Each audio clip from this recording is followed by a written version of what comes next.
L'Aquitaine se livre fait escale à Bergerac, événement organisé par le réseau des librairies atlantiques en Aquitaine, soutenu par le Conseil régional et la DRAC. Il met à l'honneur éditeurs et auteurs de la région.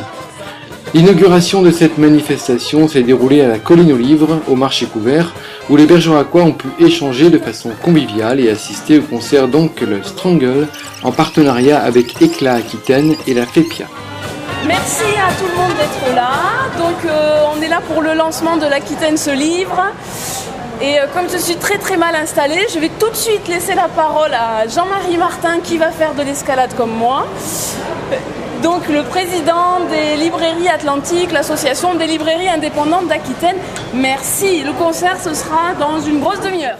Jean-Marie Martin, bonsoir. Vous êtes, je viens d'apprendre, vous êtes cumulard. Vous êtes président des libraires d'Aquitaine et président des libraires nationaux. Donc ce soir vous êtes à Bergerac pour le projet L'Aquitaine se livre. Alors déjà, est-ce que vous pouvez nous expliquer en quoi consiste ce projet? Bien sûr, alors c'est une opération qui dure une dizaine de journées et qui se propose de faire des manifestations dans des lieux aussi différents que les bibliothèques, médiathèques, mais également des librairies. Et puis c'est l'occasion de donner l'ouverture et puis de prêter nos vitrines aux maisons d'édition aquitaines qui sont assez nombreuses et puis qui sont très différentes. Donc c'est une mise en avant de l'ensemble de la chaîne du livre. D'accord. En Aquitaine, il y a combien de manifestations de ce genre pendant ces journées? Alors on en compte une cinquantaine. Alors avec des partenariats différents. Nous avons des partenariats avec des plasticiens, avec des conteurs, avec la FEPIA, c'est-à-dire des labels musicaux indépendants. Oui. Nous organisons des concerts. Il y en a un ce soir à Bergerac. Et donc c'est aussi la multiplicité des actions culturelles et c'est pour prouver que rien n'est cloisonné et qu'au contraire on a tous à travailler ensemble. Pourquoi avoir choisi Bergerac? Comment ça s'est passé? Je crois que Bergerac s'imposait par la personnalité de Colline et par la place qu'a pris la Colline aux Livres. C'est une des très bonnes librairies aquitaines indépendantes. Colline et son équipe font un travail remarquable qui tenait à être souligné. Et le fait de faire ce lancement ici à Bergerac, c'est aussi cette reconnaissance, une reconnaissance confraternelle qui est légitime. Bien, question plus générale sur le rôle de la culture, des médiathèques, mais aussi des libraires dans les villes, notamment en zone rurale. En quoi pensez-vous que justement la présence de médiathèques assez développée et de librairies indépendantes ou pas d'ailleurs dans les villes, dans les zones rurales, c'est important? Je crois que c'est important d'abord parce que dans la politique du livre, il est important qu'en lecture publique, il y ait des médiathèques très riches qui proposent pour un abonnement vraiment dérisoire très souvent, qui proposent l'accès à des tas de produits de l'édition française. Donc ça, c'est un accès libre et pratiquement gratuit. Et puis il est important également qu'il y ait des commerçants qui fassent ce beau métier de libraire parce que c'est un métier à double vocation. À la fois, nous sommes des agents économiques et des vecteurs culturels. Et je crois que c'est cette dualité qui fait notre richesse. Et c'est important qu'il y ait des librairies indépendantes qui ne soient pas formatées l'une avec l'autre. C'est-à-dire, comme je le disais tout à l'heure, il n'y a pas d'autre Colline aux Livres en France. Et ça, c'est bien dans une période où, au contraire, les commerces se ressemblent. Pourquoi? Je n'en sais rien. C'est sans doute rassurant pour un certain nombre de clients. Il y en a d'autres qui recherchent l'inattendu, l'inconnu, et ils le trouvent avec des gens comme Colline. Vous-même, vous êtes libraire?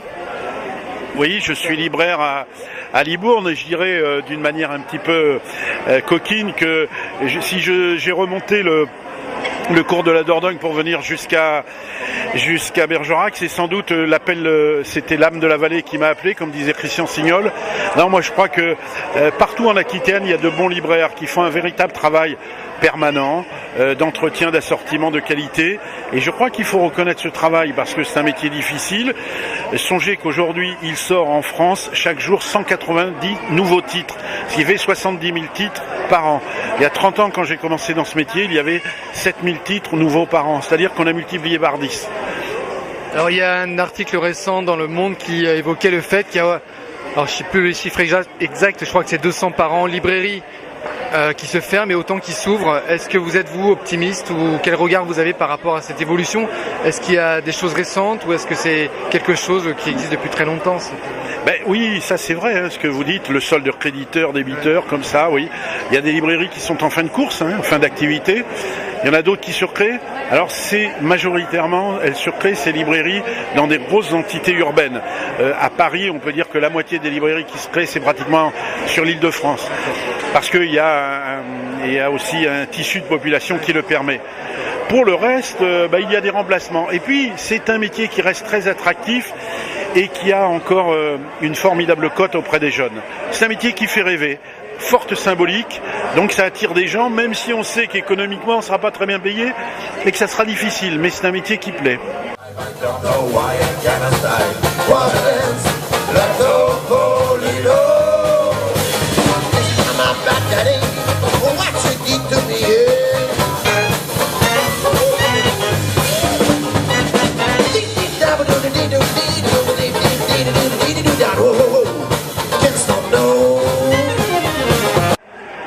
Olivier Delpera, bonsoir. Donc vous êtes au fin fond de la Dordogne ce soir à Bergerac, enfin pas tout à fait au fin fond mais pas loin. Donc vous êtes responsable du livre à l'association Éclat. Est-ce que vous pouvez nous donner quelques idées des objectifs de l'association Éclat? Éclat a vocation à aider le développement de la lecture sur l'ensemble de la région et le développement du livre. C'est une structure associative qui dépend de la région et qui découle en fait de ce qui s'appelait les centres régionaux des lettres, qui sont devenus ensuite des centres régionaux du livre. Et aujourd'hui, en Aquitaine, ça s'appelle Éclat car c'est le regroupement entre l'Agence pour le livre et l'Agence pour le cinéma et l'audiovisuel. D'accord. Donc c'est pas uniquement les CRL plus tout ce qui est audiovisuel et cinéma, c'est ça. Bien. Quel est le partenariat que vous avez, en quoi Éclat est engagé ce soir dans cette activité Aquitaine ce livre? Alors Éclat est très fortement impliqué sur la chaîne du livre et sur l'économie du livre en particulier, en appui et en soutien des éditeurs qui sont installés en région et des libraires qui sont installés en région, puisque c'est le point d'accès privilégié en direction du livre, la librairie indépendante. Ça nous semble totalement indispensable.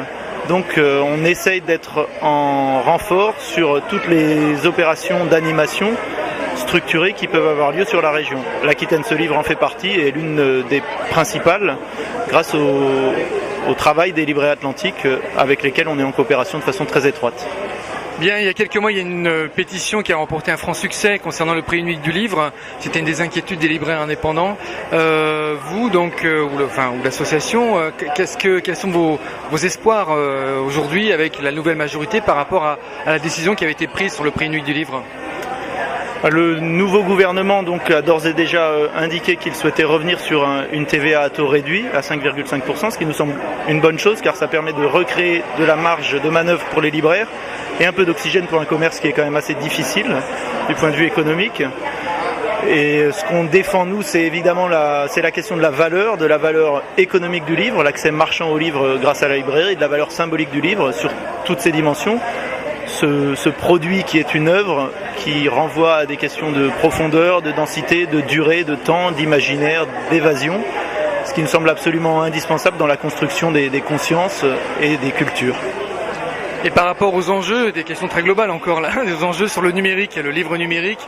Voilà, donc là on a des grandes sociétés, pour pas les citer, états-uniennes qui proposent leur propre centre de distribution, on va dire ça comme ça, leur plateforme de distribution. Est-ce que vous avez un rôle à jouer dans le développement du numérique ou de le cadrer, de le contrôler? Je ne sais pas, est-ce que vous réfléchissez au développement du numérique en Aquitaine? On serait je pense, très prétentieux en imaginant de pouvoir le cadrer ou le contrôler. En revanche, on essaye d'être extrêmement attentif, vigilant serait un terme peut-être trop pessimiste, mais extrêmement attentif sur la façon dont les choses évoluent pour donner les armes à nos professionnels pour qu'ils sachent se saisir de cet enjeu, puisqu'on est dans un monde numérique aujourd'hui, donc il faut savoir évidemment se positionner par rapport à ça. Après, il est pour moi absolument indispensable de défendre une vision incarnée. Je vous parle d'homme à homme. On est là devant un coup à boire et une tranche de saucisson. Le livre, ça reste un produit physique. Moi-même, je suis assez attaché à tout ce qui a trait au papier, aux coutures, à l'odeur. Bien entendu, le numérique est indispensable et il faut absolument être très très attentif à ça. Et en même temps, le livre garde des qualités intrinsèques. Pour l'Aquitaine, par exemple, où on a un littoral relativement important, même si on est fin fond de la Dordogne, comme vous le disiez, je pense que la lecture à la plage risque de favoriser le livre papier par rapport aux tablettes numériques qui risquent de rapidement être endommagées par les grains de sable.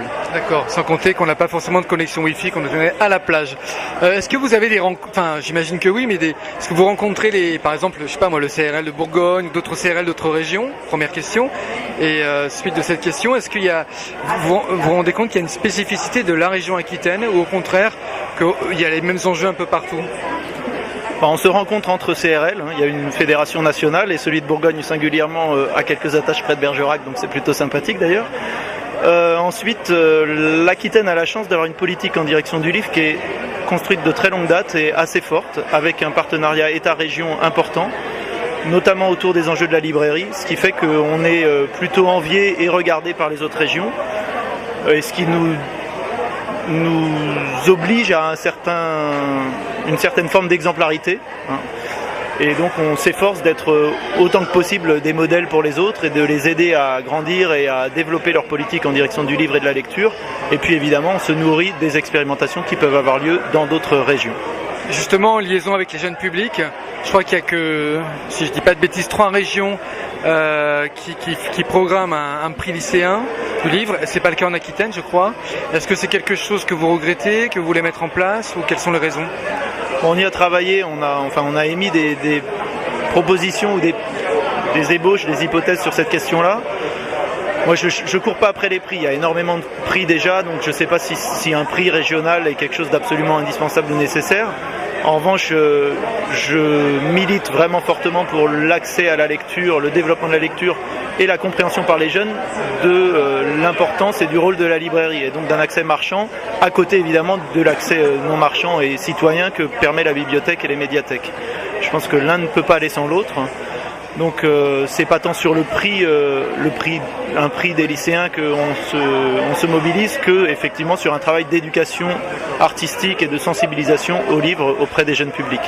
Bien, et pour terminer, des projets particuliers pour les années à venir? Est-ce qu'il y a des grands chantiers, ou est-ce qu'on est toujours dans la même ligne, ou est-ce qu'il y a des pistes?